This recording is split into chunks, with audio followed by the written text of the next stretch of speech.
Hi, I'm Brooke Thackeray. Welcome to What's Hot and What's Not in the month of January. First of all, Happy New Year, and may this year be a success for you in investing. 2022 was a crazy year. 2023 was a crazy year, and it wasn't like 2022 at all. 2024 will probably not be anything like 2023. It's an election year as well, and so this year I'm going to be actually monitoring the election trends as we go throughout the year and try to take a look at what's happening in the year compared to the previous trends as well. Let's jump right in by taking a look at the seasonal trends for the stock market in the month of January. I'm going to be using my Thackeray's 2024 Investor's Guide. It's still early in the year in January. Lots of good trades from a seasonal perspective in this book as well, still available in the bookstores. This chart shows the average trend for the S&P 500 in the month of January. From 1950 to 2022, you can see the first part of the month tends to be positive, a little bit of a lull in the market, the S&P 500, and then a rally towards the end of the month. So what takes place around this period here? It's the release of the Q4 earnings, which is coming out shortly. So we may see a little bit of a digestion taking place in the market, but overall, January tends to be a strong seasonal month for the markets. So far in the first couple of days of the year, that hasn't been the case, but the market had become overbought. We can talk a little bit about that later on as well. This is the average frequency of the daily trading days. You can see here on average across the month it tends to be positive, which means that the negative days when they do occur tend to actually be quite large. Otherwise we would see a few of the negative bars here and here, but we don't. If we take a look at the last 10 years, so this is the last 10 years of the various markets from 2014 to 2023, you can see here that the NASDAQ tends to perform well in January. So far, that's not been the case. I'm going to talk a little bit about that today with the technology sector. TSX Composite Index tends to be positive as well. And the small cap sector tends to do well in the month of January. And what we saw in the last few months of 2023, the small cap sector did particularly well. In the first couple of days of the year, it's actually pulled back a little bit. We'll take a look at the small cap sector a little bit later.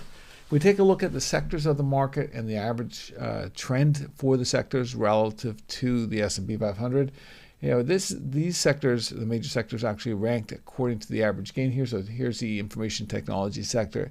It tends to perform well in January. Average gain is 2.6%, and then we see that ranking go all the way down. And if we take a look at this last chart, this last column, I should say, this is the frequency of the sector outperforming the S&P 500. So the information technology sector tends to be one of the better performing sectors in the month of January, and that has been the case for quite a few years recently. But so far, that's not happening. I think it's definitely worth a look right now. This graph shows the ETF XLK representing the technology sector in the States. This panel here is the technology sector relative to the S&P 500. I want to point out a couple of aspects of this chart that I think are important. What we've seen in the past, earlier in 2023, is we saw some consolidation take place. We saw the technology sector really run up. That was during that whole AI hype phase that we saw. And we saw the technology sector after that really cool off and perform at market. And then we saw a little bit of a pullback, and of course it worked its way higher from there. Now recently what we've seen is this consolidation phase once again. And the technology sector often does this, runs up, goes through a consolidation phase, but you don't want to see a breakdown. And what we've seen here recently is we've seen that breakdown taking place. This is in the period of seasonal strength for the technology sector. This is when the technology sector should be performing well.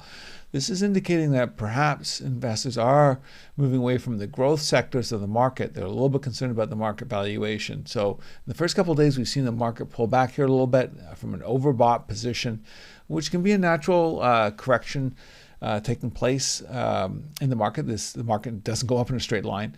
But the technology sector underperforming the market at this time could indicate that investors are starting to lose their risk appetite in the marketplace. And what we see in the past is investors really rush into the technology sector as a place to hide. That's not happening right now. So that is a little concerning. So we could see a little bit of a further erosion in the market over the next little bit. That doesn't take away from the seasonal trend of the market performing well in the month of January and really into the end of April, early May. And that trend is still intact. We're still there from a seasonal perspective and also from a technical perspective, but we could see a little bit of a pullback as far as what the technology sector is indicating from a risk appetite basis.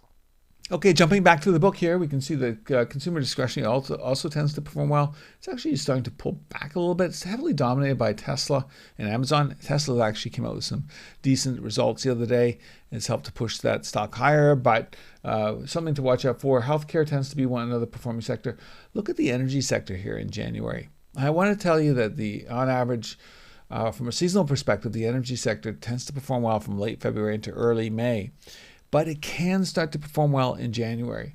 But the fact that it has only outperformed the S&P 500 41% of the time says that it could be a little bit of volatility in the sector. Maybe it's already put the bottom in, and we've seen a couple of days of the energy sector performing well, and there's a lot of geopolitical tension taking place. Of course, that can happen.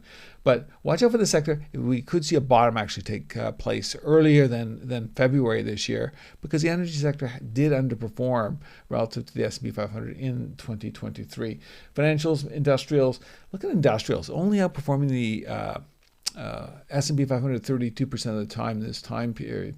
And that really, real weakness for some of the cyclical sectors, including the materials here, by the way, is that really from early January until approximately January 23rd, so really 2/3 way through the month, the cyclical sectors tend not to perform well. I discuss this in my book a little bit as well, but they do come back from a seasonal perspective. And right now, let's take a look at the material sector in particular. This is the material sector. We're using the ETF in the States XLB. This is materials relative to the S&P 500. Now, the material sector in the U.S. is actually composed of approximately 70% in chemical companies. It does have some metals and mining in there, of course, which the sector actually performed quite well in the second half of 2023. And it would have some gold and silver in there as well. But it's predominantly dominated by the chemical companies.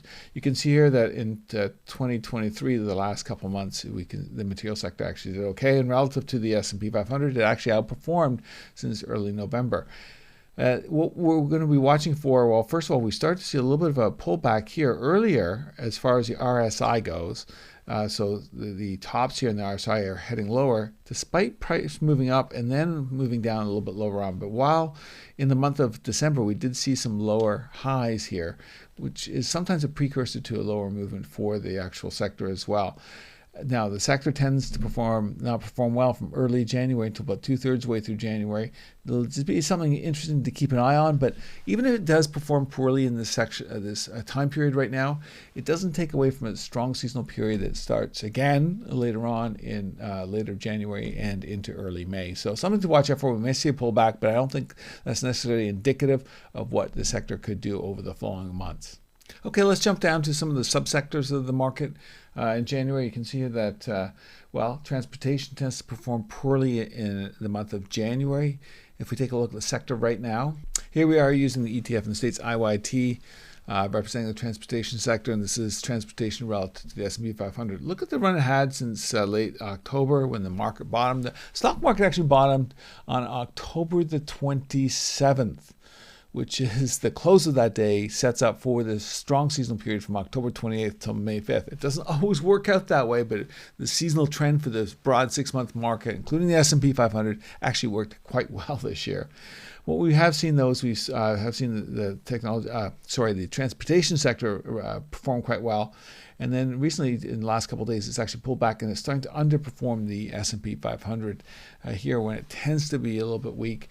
And if we take a look here, we did see some of the lower highs here in the RSI once again, giving an indication that perhaps we could be seeing a divergence take place between the price action and the actual momentum of the price, which in this case has led to lower price action here.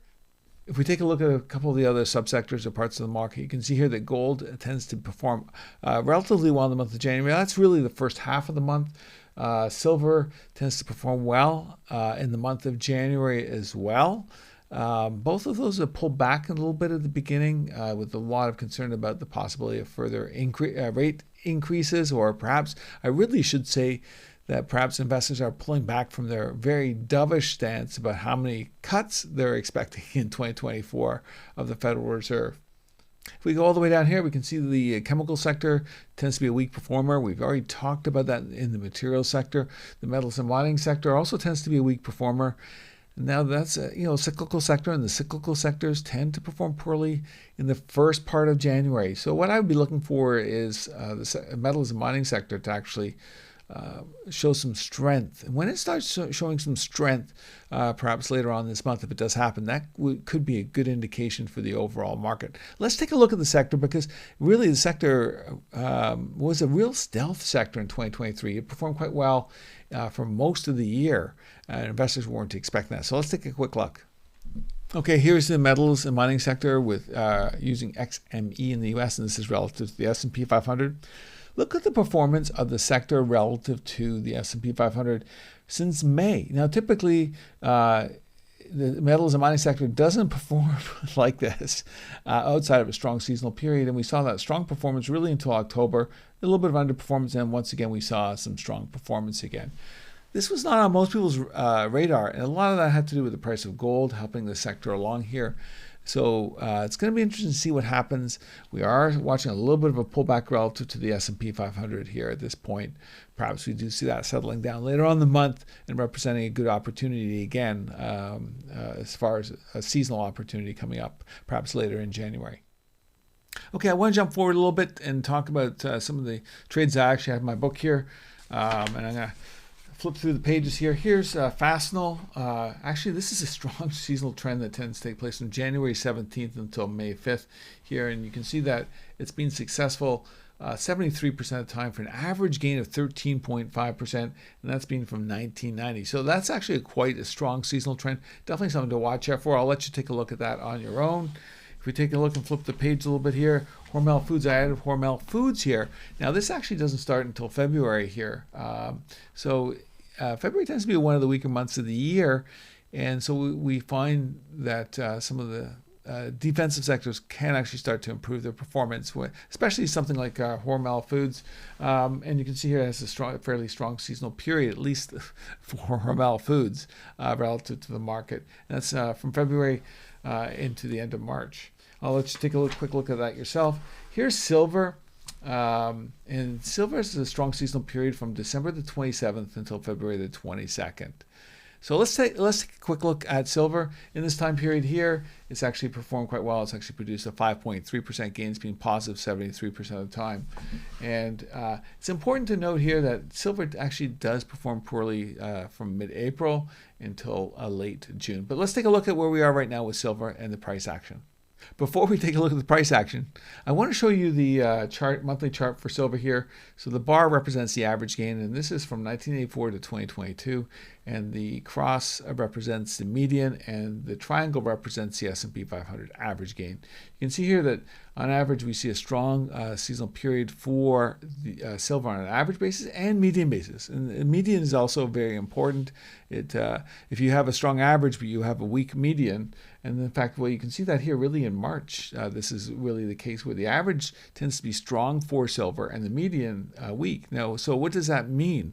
That means there's been a few years of strong performance in March that have really pulled up that number, but doesn't represent the median. From the midpoint of all the frequencies of performance. It doesn't represent that midpoint at all. So from a seasonal perspective, this is the ideal where you're looking at a strong average and strong median. As you move into this situation here where the average can still be good, but the median tends to be weak, that is telling you that, yes, you can still ride the trade if it's going well, but if it starts to fall apart, it can not perform particularly well. So you just have to be on your toes as you start to head into that situation. The trade does actually end in late February as well. Okay, so here's silver. This is silver in comparison to gold, which is also an important indicator to watch. First of all, you can see silver really has been fairly flat. We saw some ups and downs along the way here, but overall for 2023, it has been fairly flat. And some people are very excited about the metal, and you wouldn't expect this with the recent performance of the metals and mining sector. Typically, when you see a strong stock market and a strong metals and mining sector, then you tend to see silver perform well. That hasn't happened.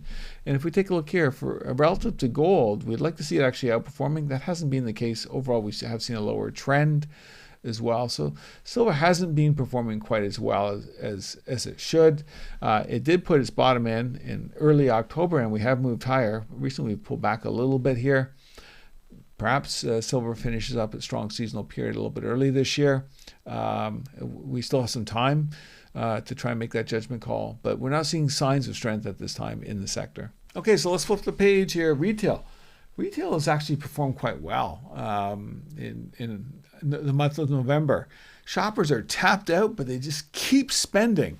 They're doing buy now, pay later. They're still spending a lot of money, and everybody's trying to take a look and gauge how long it's going to last, and it has blown a lot of people away. Largely to do with the liquidity in the economy that's really been pumping this up here a little bit, but that could change in the future. But I do want to point out that retail has a strong seasonal period from January 21st until April 12th. And we want to take a look from this sector and see how it performs in this time period.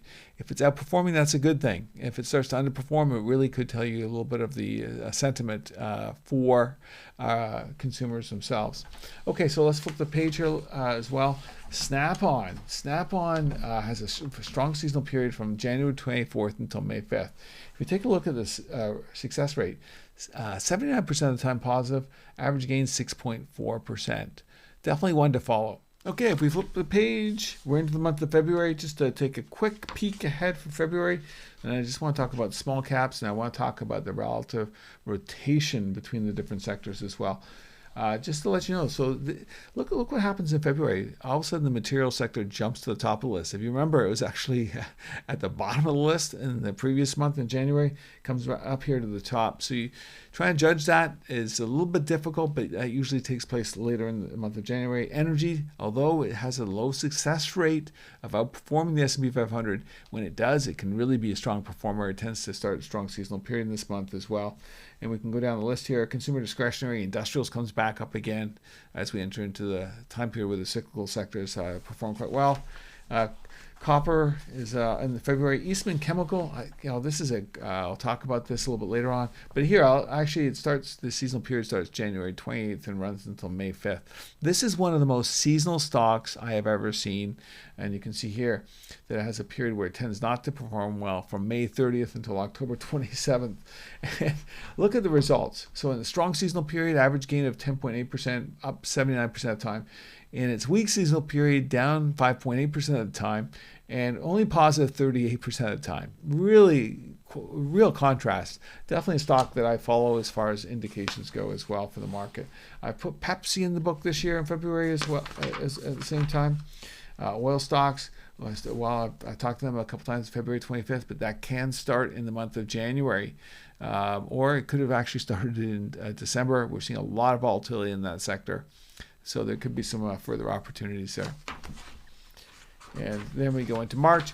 I do want to take a look here in December, the month of December. I have the small caps, and I want to just jump right to this graph here. This is showing the monthly performance for small caps. And so typically the best time, well, you can see actually in November they tend to perform well. At the same time, there's other parameters using to judge seasonal performance. I had the strong seasonal performance over the long term from mid-December into early March. And you can see here that December tends to be a strong month. Well, look, in January, a little bit better than average, but in March you tend to find that the median is higher than the average here. But just a word of warning, the small cap sector does tend to actually very frequently start to underperform in early March. We'll take a look at that in a second. And this is what I've been talking about earlier. So here's the median is high. That's really from the beginning of the month, and the average is low. Okay, so we're definitely being skewed by a few months there as well. Well, let's take a look at the small caps and where we stand right now. And here's the small caps. This is IWM for the Russell 2000, and this is IWM relative to the S&P 500. Let's take a look at this panel here. You can see here that back in 2020 to 2021, look where the peak happened. So when small caps stopped outperforming the S&P 500 in March, and then down it went. 2022, when did small caps stop outperforming the S&P 500? March again. And then we saw that relative flat performance, and then we saw in mid-December of 2022, not that long ago, small caps start to perform. When did they start to underperform again? March once again. And this year, what we've seen though is we've seen small caps start to outperform earlier. So we saw that in November, small caps start to outperform. So it's possible that, yes, early March is the time where we need to really focus on saying, hey, how is this trend from a seasonal perspective? This is typically not a good time to be here, but maybe that might have moved a little bit early. Something to watch out for. We have seen a little bit of a pullback starting to take place for the sector relative to the market. Now, I want to point out that we did watch the RSI go lower as the sector was moving higher. At the same time, that divergence was indicating a possible pullback. It's going to be interesting to watch. We really need to see, if we want to see this market perform well, a couple good signs would be the performance of the small caps come back and start to outperform the large caps. That would be a very positive sign for the markets. And on top of that, if the technology stocks came back and started to outperform, if those two sectors start to outperform, that would really show that the market has legs. That's not happening right now. Both sectors are underperforming, at least in the last little bit. So it's going to be interesting to see how this develops. I want to show you this graph, the relative rotation graph. I used this last month. This shows you the relative strength between the sectors of the market and the S&P 500. This bottom axis, the x-axis here, represents the relative strength of the sector compared to the S&P 500. So in some of the graphs I showed you today with the price action for a sector, that second panel down, that's the relative strength. It's just the sector divided by the broad market. And that this bottom axis measures that. And this axis over here on the y-axis represents the relative strength of the price momentum of the sector relative to the S&P 500. So if we take a look at these four quadrants, leading is good. Weakening means, well, maybe, this isn't a good time to be in the sector from this perspective. Lagging means it's underperforming, and improving means, yes, it has been weakening, but it is starting to improve. So overall, really what you're doing is you're seeing this trend take place where you're rotating, now with exceptions, of course, that as far as the different sectors go. Now, what we're taking a look here, if we take a look at materials, we're starting to see that sector move down to the weakening sector. So the first part of January, when it performs seasonally not very well, the industrial sector has also been weakening at the same time. And we've seen some weakness for the consumer discretionary sector. Look at the technology sector. This is in the lagging quadrant. It's not very often we've seen the technology sector down there. In contrast, though, we do see the telecommunications sector actually moving into the leading position. I find the telecommunications sectors really can be dominated by a couple of stocks as well. But if we take a look at some of the defensive sectors, look at XLP, so that's consumer staples. It's improving, heading over towards the leading. Utilities, it's been improving its performance as well. And healthcare, so here we have healthcare right here. It's moving, improving its performance and heading into the leading sector quadrant. And energy. If we take a look at energy, we can see that it's been improving recently, making its way towards leading. Now, I think the big message here for the sectors in the market here are that really we're seeing some strength in the defensive sectors in the market. And the investors want to be in the market, but they don't want to be in some of the growth sectors of the market or even some of the cyclical sectors of the market. So they're hanging out really in some of the defensive sectors at this time. And so that's why we're seeing some relative strength in those sectors. Now, typically you don't see those sectors perform well this time of the year. So this is not a good sign. It could change, of course, but it's not a good sign when you're seeing the defensive sectors outperform, and really investors are starting to crowd into those sectors. If this trend continues, yes, the actual market can do okay. But if this trend continues, this is really an indication of the hollowing out of the market. And that really is making it more susceptible to a downdraft as well. So we'd like to see some changes here. But right now what we're seeing here is we're not seeing a great picture for the market to move substantially higher. Sure, it can move higher from here, but we're starting to see some weakness. Thank you very much for joining me today.